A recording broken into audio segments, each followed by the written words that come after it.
Last half hour of the show, we get to go to Seattle. Like I said, what show goes from Charlotte to Lima to Seattle? This one on Thursday. Time to dial up our buddy Nico Moreno, who I know you had a late night. What's going on, John? Amigos of SDH, excited to be on. Absolutely late night. I was up to about 1:30. All in all, after coming back late from the stadium, CONCACAF mixed zones and things are very different than your everyday MLS sort of thing. So it does tend to go a little longer, man. But excited, man, about everything that happened last night. I am on my second cup of coffee this morning. Okay. Should be three, but I'm almost done with this one. But man, it's exciting times right now with CONCACAF, with MLS, with everything we got going on. We are very lucky to have so much to talk about. Yep, and what I wanted to start off with you was your late night with a match that had a bit of an ebb and flow to it, but you did, where Seattle is concerned, obviously you advance, and you're in the murderers bracket in the upper right when we get to the next round, but you got to see folks contribute who were either injured and struggling last year or new faces this year. You got to see Areola and De La Vega contribute to the win to get you to advance in CONCACAF last night if you're a Seattle fan. Yeah, it was near a perfect night from the weather, for the 24,000 plus that were in attendance, to the fact that you get your young DP and probably your most talented player on the field that last year had so many question marks, physical issues, injuries, not just contributing, playing 90 minutes, but he gets a brace. Something that he's been looking for. We got to talk to him after the game. You could tell how much it meant to him. It doesn't mean that he's not continuing to grow, right? I mean, we talked to him. We talked to Brian. Both thought that although he had a really good game, there are things to sharpen. There are things that he needs to be more deliberate on. And I think he's a work in progress still, but as my breakout candidate for the Sounders, I was happy to see him be as effective as he was. The first goal that he gets, all credit to him for not giving up on the play, continuing to push, then putting that ball away. And in the second, I think Joe Pablo yesterday was phenomenal. It was kind of interesting that when we spoke to him after the game, he looked like he wasn't even happy with his performance, man. And I just was like, man, that's crazy. But that's just the expectation he has within himself. He got to play with the captain's armband. And in that second goal, he's the guy that intercepts the pass coming out of the back from Antigua, picks up his head, slips De La Vega through, and then De La Vega puts it away with all the composure and all the clinicalness that you're hoping from your young DP. So all in all, it was perfect. I have to highlight Danny Leyva as well. He was the other pivot. We talked about the depth of the Seattle Sounders and the high floor. This is exactly what we were talking about, right? You get Jonathan Bell in, you get Thomas at goal, you get all of these new pieces, and still you're able to have a solid game. It wasn't perfect. Brian talked about conceding a goal, the way the goal was conceded, which I like. I like the fact that he expects more from this team. And with some of the issues that we had over the weekend, which has been the ups and downs of this season to start off for the Sounders, that have been more positive than negatives, but it's still not a finished product. So all in all, I think Seattle perhaps played a team that wasn't as talented, and I'm not denying that, right?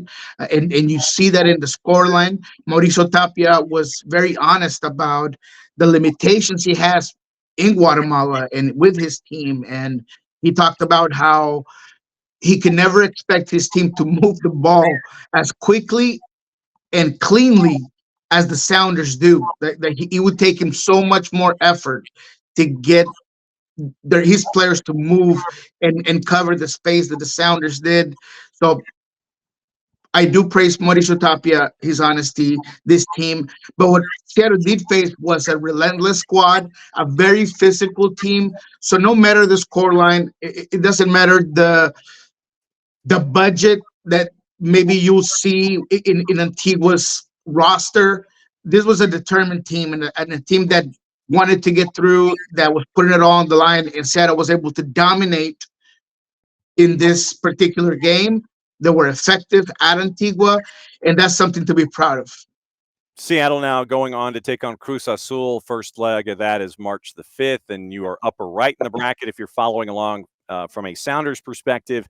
It is Cruz Azul in Seattle, and it is Club America and Chivas. That is the upper right-hand section of the bracket when it comes to CONCACAF. Major League Soccer has announced club roster designations. We'll get into that, club roster profiles, and everybody's been announced, so that transparency is out. We'll get into that in just a little bit and walk through it from a couple of teams' perspectives, Atlanta and Seattle for starters.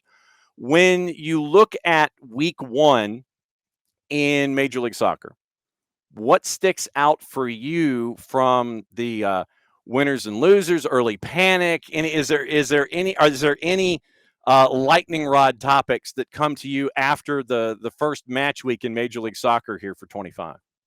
Man, well, I am upset that I left my notes downstairs, but I believe it was 46 goals in total in this one. What stand out for me was that there was 12 head coaches who were debutants in the first week, and only one lost a game. Unfortunately, it was Greg Berhalter with Chicago. That was interesting to me that in Latin America, we have that saying that any coach that debuts usually wins. The numbers are there to satisfy that for the debutants here for MLS. I thought Cornell was the most impressive because we had talked about whether he was going to stick to the game model of the Philadelphia Union or if he was going to bring his own. And I think we got that answer.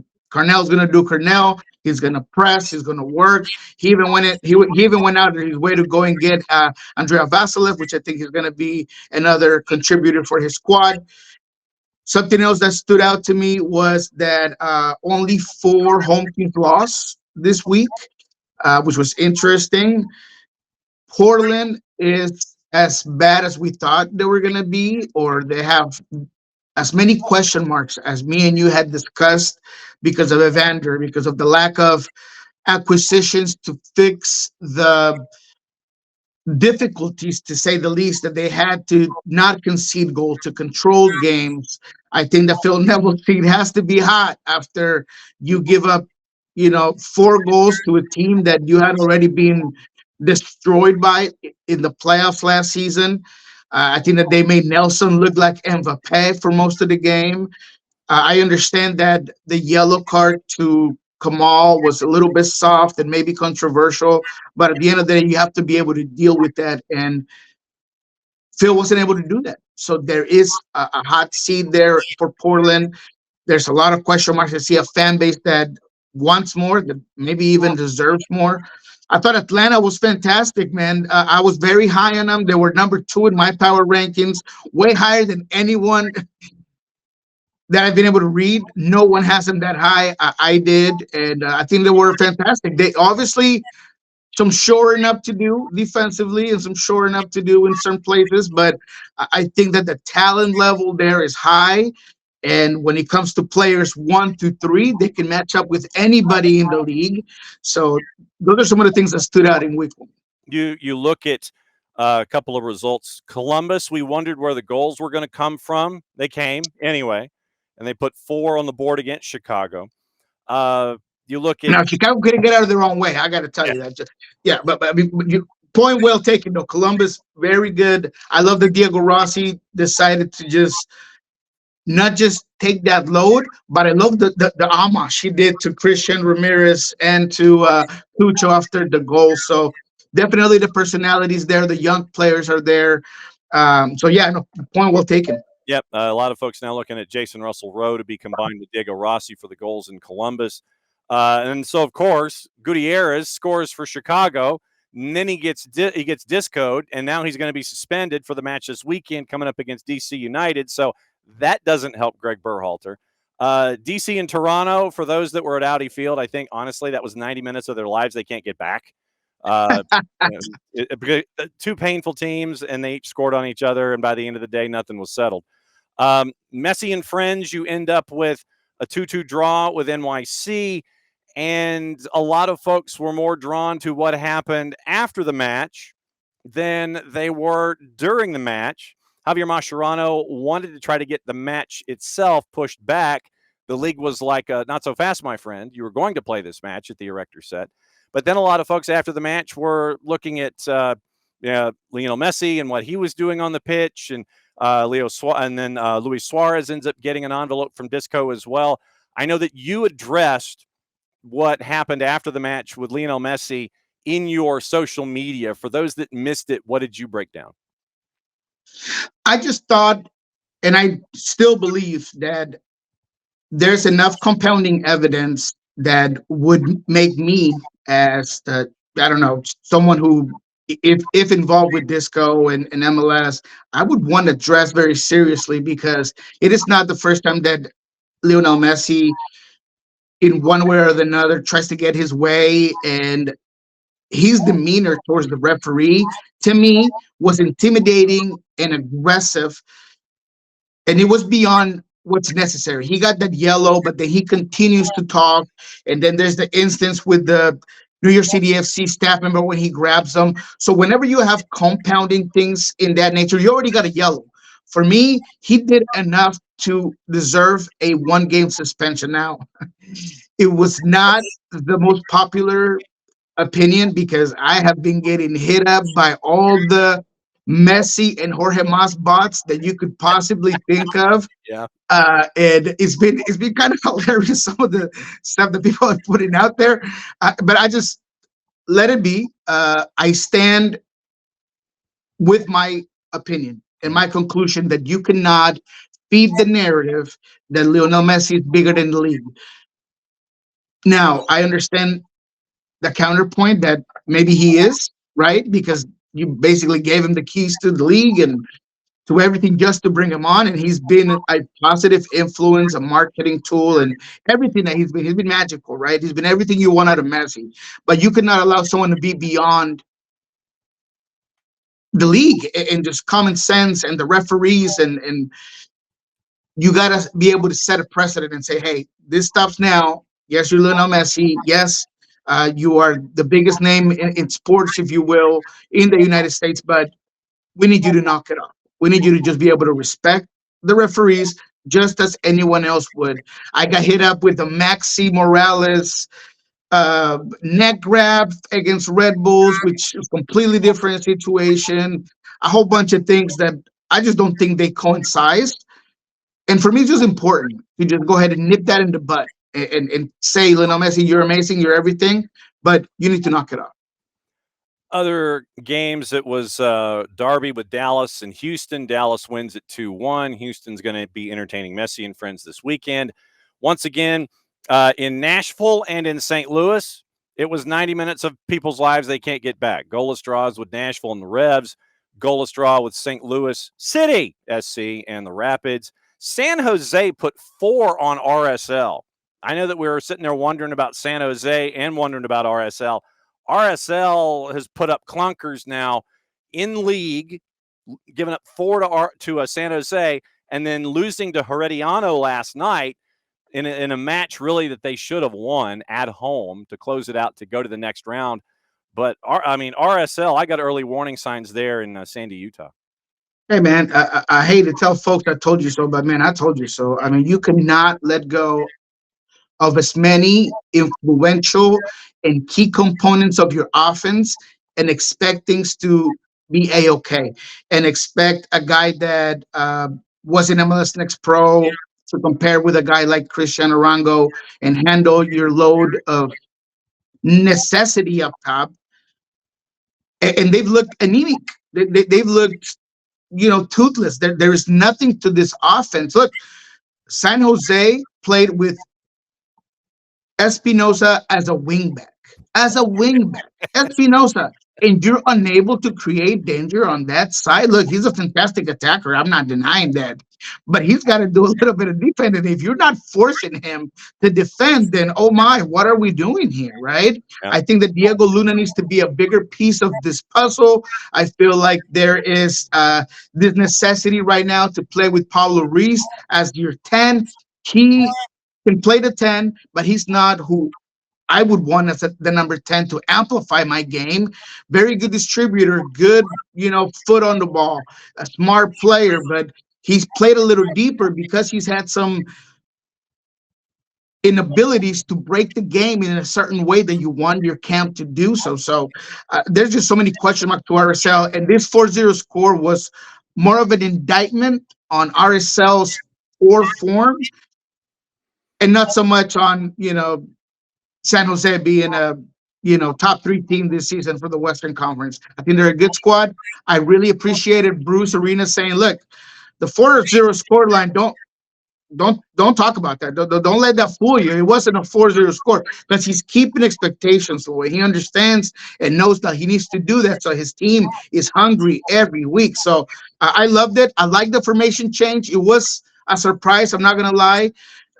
Seeing Bruce come out with three in the back was odd. I literally refreshed my phone twice, and I was like, "There's got to be something wrong."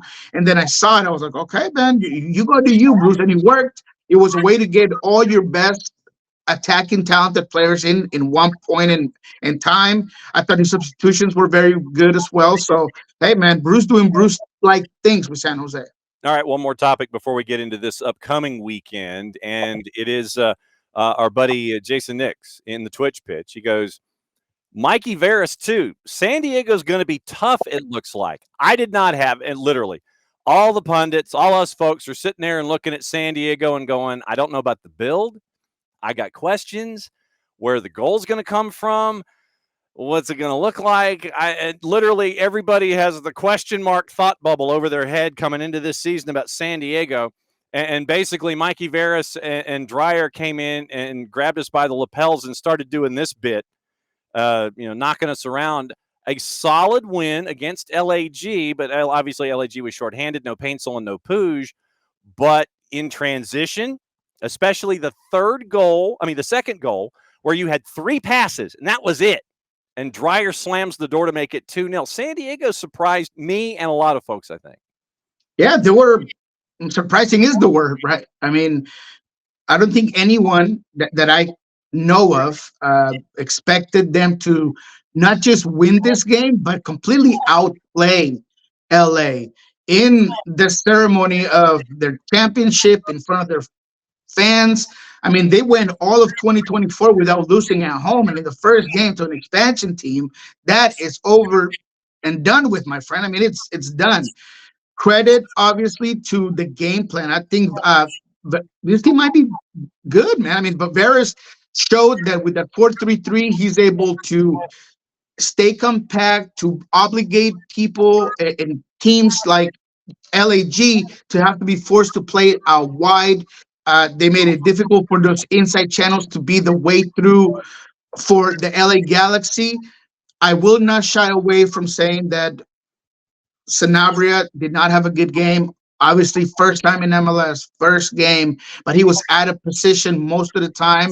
When Elijah came in, I thought the LA Galaxy looked better. There's question marks with Christian Ramirez because he honestly didn't get any services, to be quite frank, but it was just very disjointed completely offensively for LAG. I thought coming out of the back, they were a mess, which honestly was a common denominator across MLS. I mean, so many issues coming out of the back, building out of the back, so many goals given up as gifts all over the league, in Orlando, in Chicago, in Seattle. I mean, there was all kinds of issues in that particular phase of the game.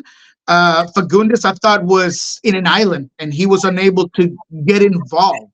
And whenever that happens, you are almost tilted to one side, and you're unbalanced, and you're unable to get Fagundes together. He needs that association. He needs the ability to connect, and he wasn't able to do that. So, all in all, you got to credit San Diego for the game plan, for the module, for the identity. I did not have Dreyer as a guy that was going to come in and just, have a brace right off the bat. Kuki did not have his best game. And even with Chucky Lozano, your big name player, not having a fantastic game, they were able to be very good. They do lean on his side a lot to create, right? And they move the ball very fast, right? And it's quickly and it's direct, and we're going to get forward. I thought Godoy and Torre did a great job at midfield as well. So the team is well coached, man. So yeah, there might be a problem, and we'll see how they do against St. Louis at home, and see if they can keep that momentum going. But yeah, they definitely raised some eyebrows for me. Yep. San Diego, by the way, is a plus 102 at home. They are one of the late games on Saturday. 90-minute draw against All Caps is a plus 263, and City is a plus 243 to win. Required reading for everybody today. Major League Soccer has put out the club roster profiles for the spring of 25. And basically, what it is, it's a PDF file, it's 32 pages long, and it gives you an introduction into each club, each designation when it comes to players, how they fall into the roster, who's got space, who's got gaps, international slots. Do you have everything lined up? So, great piece of transparency by Major League Soccer to let everybody know, okay, so and so's a DP, so and so's a TAM, so and so's a U22, where the gaps are in the rosters and things like that. Now, all I wish is that we're getting closer to full transparency. I just wish it was to the point to where we knew actual salary numbers, where teams were up against the cap, how much cap space do they have. And in years past, where teams like Messi and friends can have a lot of imagination when it comes to bringing players in. Oh, he's a lone guy and this and that, and he's league min and all this and prorated. To have these capologists, that to me is the last step in this. This is a good step by Major League Soccer, but I want to know now where teams are and how much cap space they have to navigate. Then I think you get full transparency out of Major League Soccer. Yeah, man. I mean, you might be asking for too much if you ask certain people, but I am totally with you. I am absolutely with you. I think this is important, not just because of the transparency, but the ability to get people engaged within MLS, and given those that are either casual fans or fans that are starting to get involved with MLS, to have a better idea of each team and how everything works. Love this sort of format for me is great. I know that in Spanish we've had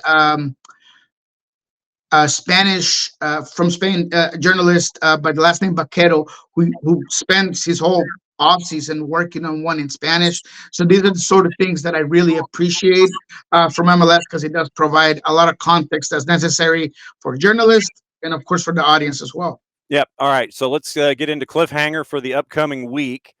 And it starts early, involving Atlanta United and with Charlotte. We caught up with the play-by-play voice of Charlotte FC, Will Pelagic, earlier. Right now, on the road, Charlotte favored at a plus 121, draws a plus 238. Atlanta United on the road is a plus 218. In this series, though, the road team has locked it up each time, I believe. Each and every single time the road team has gotten the Duke. You're absolutely right. And gotten full points out of this. Hey, man, you took my nugget. Love it. I love where your head is at. And I'm actually taking Atlanta. And not just because of the statistics and the fact that Atlanta offensively is as exciting as it is. I mean, that Mosquera goal was fabulous, by the way. I just think Charlotte really disappointed me in their own execution of a game plan here in Seattle. When it comes to getting Patrick Adjaman involved, not enough was done. I thought Pep Biel was very intermediate at times. This team can definitely be disciplined and hold teams to low scoring games, but I just don't know if right now in this particular time, and maybe it's just the start of the season, they just didn't look in sync offensively, and you're gonna need that against Atlanta. You are gonna have to put up goals on the board to beat Atlanta, and I just don't know if Charlotte has enough firepower with Abada, with Karen Vargas. I just don't think they have enough to really go blow for blow with Atlanta United. So I'll take Atlanta for sure on the road. Yeah, and still have question marks on Wilf Zaha after the birth of his daughter, and if he's going to be available, how many minutes he's going to be available, all those kinds of things going forward. Seattle is 4:30 Eastern time, 1:30 your time, Saturday afternoon. You are the second game in the National Showcase before sundown. How do you think they'll respond by playing last night, today's a regen day. You're basically probably traveling tomorrow to RSL, and then playing Saturday afternoon at RSL. You're Seattle's a dog at a plus 185, RSL's a plus 150, and your draw's a plus 220. Look, train and travel for sure. Difficult. I'm not doubting that. Seattle hasn't won in RSL since 2011, I believe. But I think the time is now. And I think this team is going to respond. And the depth of this squad allowed you, well, two things. The depth and the 3-1 lead at Antigua allowed you to really rotate the team very consistently. I think everybody's hungry in this locker room, man. Everybody wants minutes in. There's a lot of competition in positions for this squad. I really believe that this is the moment in time where the Seattle Sounders will get a win at RSL once again. We talked about the issues from RSL. We don't need to go back into those. But I think Seattle in this one will get Jordan Morris, who came off early against Antigua, a rested Albert Rusnak. You're going to get possibly Manungu in there as well. The defensive line as well rested. You rested Nuhu. You rested your goalkeeper. You rested a very needed rest for Ovid Vargas and Christian Roldan. I just feel like you're going to get a very fresh team that's going to be motivated to completely erase the gut punch that they suffered here at home against Charlotte with the late equalizer. I feel like they got something to prove. And why not do it somewhere where you haven't been able to do it? And you can take advantage of an RSL team that seems to be completely out of sorts. Similar to what I said about Atlanta, I feel like if you want to beat Seattle, you got to break them down. You got to beat that defense. And with what I'm seeing out of RSL, I don't think that they have enough to do so. Because of that, I'm taking Seattle, no doubt, in this one. And I'm actually going to be bold enough to just hit it with my stamp of guarantee in that one. Let's hope that the Sounders don't let me down. Wow. So Nico gets the guarantee. Revs and Crew, Red Bulls Nashville, Purple Team Toronto, Philly Cincy, Chicago DC, Minnesota Montreal gets us to Sporting in San Jose. Sporting is favored at home at a plus 110. Draws a plus 260. San Jose is basically a plus 2.25, plus 223. Do we see Espinoza as a wing back again going up against Sporting? I think so, man. And look, wow, those numbers are incredible, man. I know what I'm doing later on today. I'll tell you that right now. Mm-hmm. I will take San Jose in this one too, man. I mean, that's crazy. I just saw a Sporting Kansas City team that was unable to get their way against the Inter Miami team that has a whole bunch of defensive issues. Offensively, they've been just as good, but I see all sorts of spaces and issues when it comes to one-on-one defending, when it comes to active defending for this Inter Miami team. So if Sporting Kansas City couldn't do that, I don't see how they're going to do it to San Jose either. And San Jose, as good as they have been here with this new momentum, man, I think they could really go to Sporting Kansas City and put them on their heels for the majority of the game. So, man, I'm going to take that road game as well. And that's 3 road games, man. I'll hit it with the guarantee as well. Wow, we got to get you like a stamp or something when you sit there and you go, bang with the guarantee. LAFC is hosting NYC late on Saturday night. Portland and Austin. Portland favored at home. No Kamal Miller, obviously, because of the red card. And then Kamal got an envelope for not leaving the field in a timely fashion after the red. So Portland without Kamal Miller, favored at home against Austin at a plus 102, basically even money. Austin coming to Portland at a plus 219. Yeah, that's a tough one for me, just because I wasn't sold on everything that this new Verde did against Sporting Kansas City. Sure, they got the win. It was a 1-0 lead, and there were things that I did like. And, between Pereira's ability to control the midfield, I thought Vasquez was dangerous for the most part. I think he helped a lot of the link-up play as well. but I'm just not sold on it. And Portland at home is Portland at home. They have a lot of injuries. Super Rich, I believe, is out. Santiago Moreno's out 3 to 4 weeks. So a lot of injuries for Portland, but I would not put it past them to go and have a really big game or at least do enough to just draw this scoreline. So I want nothing to do with it, but I'm not sold on Austin. Yeah, it's still early in the year for the Verde. San Diego at home is a plus 102, hosting St. Louis City SC. Vancouver hosting LAG. Dynamo and Messi and Friends. And Messi and Friends are a dog at a plus 159. Houston at home is a plus 149. Does this get another stamp? Ooh. Ooh. Mm-hmm. Those are good numbers. I don't think he gets a stamp for me, just because I'm gonna stay true to what I've been saying, that I think Inter Miami will have struggles this season. They put it all out here midweek, so whether they play down, whether they rotate, they move some pieces. I don't think that they have the exact same validity for me to rotate and be just as good as they were last season. So I'm not gonna get there for them. I could see a draw in this one. What's the draw for the Houston and Miami game? Plus 260 in the composite. Yep, I would not mind a draw there. 1-1 draw. I think that's something that I could definitely see. Look, Houston Dynamo were not brilliant by any means against Dallas, and I thought that they shouldn't have lost that game either. I mean, they're definitely missing some big players down there. I don't know why the goalkeeper would go halfway out and give Anderson Julio the ability to just move right past them and score a goal. I thought they had moments in that particular game.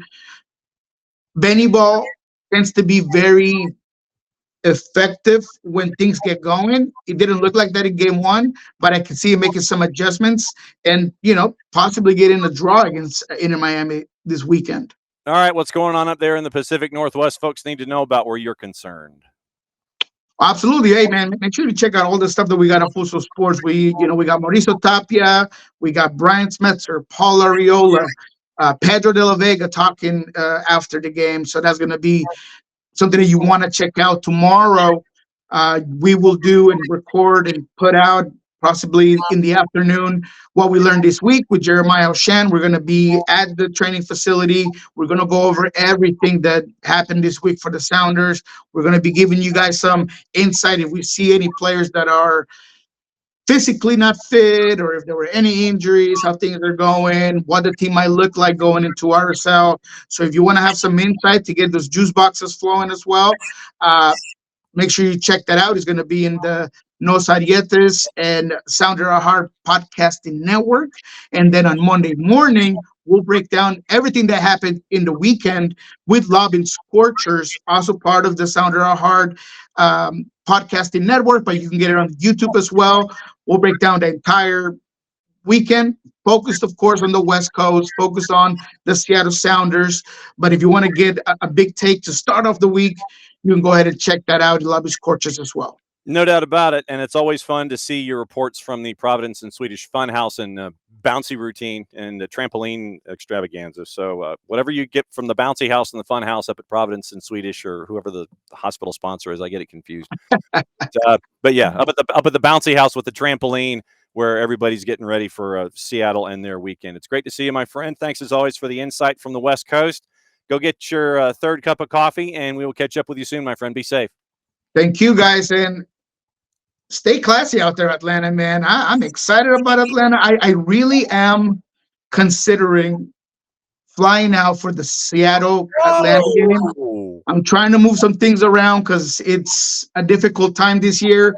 My son is graduating, and we've got a whole bunch of going on. But if I can manage it, if I can move it, really want to go to Atlanta and just check you guys out there. It would be fun to have you here and get you to experience everything involving the 17s. Can't wait, my friend. And yet we know that the responsibilities of a dad, and when the family's coming, surprise you first thing in the morning for celebrations and birthdays, that takes priority and stuff. We will catch up with you next week. Thanks as always.